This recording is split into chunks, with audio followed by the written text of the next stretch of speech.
a brother who has gone to be with the Lord, Pastor Dare Adeboye. On his way to the airport, he saw somewhere down the road there, and there were some little children bathing there, doing all manner of things there. So that touched him, because he always liked touching lives. Just like you see the Dare Adeboye Foundation, the motto is touching lives. Something from the inside of him, moved with compassion to say, I have to come back to this community to do something. Shortly after he made up his mind to do that, God called him home. Okay, but even if God has called him home, for some of us, his brothers, we don't see as if he has left. We say he lives on. So all those beautiful things that he stood for, like loving people, giving to people, reaching out to people, touching lives, we decided that we should form a foundation that will take care of these things.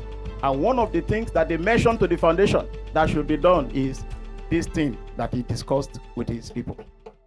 The value of a man is not a function of whether he's living or dead. The value of a man can only be known by the things that happens after you.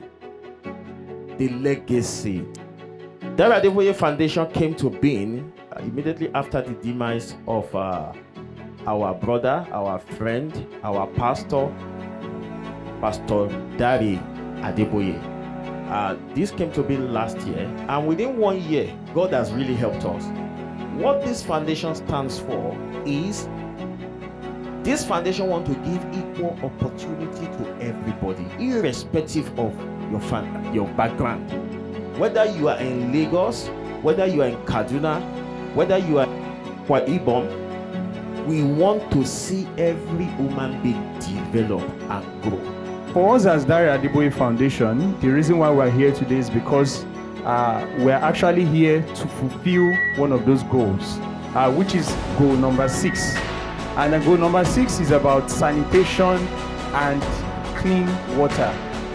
When you look at the population of Nigeria, out of 206 million people, less than 70%, that's about 26.2% of that population has access to sanitation facilities.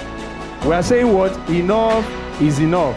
So that is why we have come up with the initiative that between now and the year 2030, we are going to go to about 50 communities. And we're going to ensure that we provide access to sanitation and clean water for more than 500,000 people.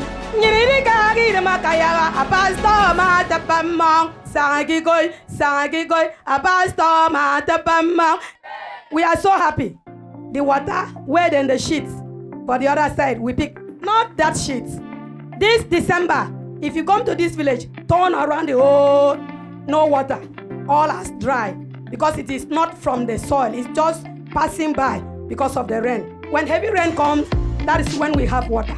But when there is no rain, no water here in this village. But I don't think there is anybody here, included the head.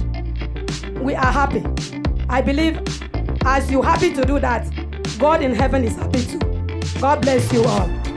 On behalf of my community, Water, to thank you and your church organization, the Redeemed Christian Church of God, for this evidence of God's love and your service to humanity, Water being a subset. Love is God in all manifestations, and we perceive it as you bring into this community this element, the potable water, as God's demonstration of His magnificence as our Father, Mother, and Creator. If it was open to a bidding competition, this condition set out as prerequisite would be far beyond our capabilities to meet as a village. We don't number up to 200 here.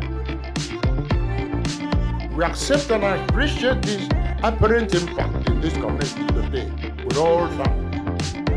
And may God the soul let his never failing light be your guide and strength as you might. We hereby assure you that this potable water will be sustained with considerable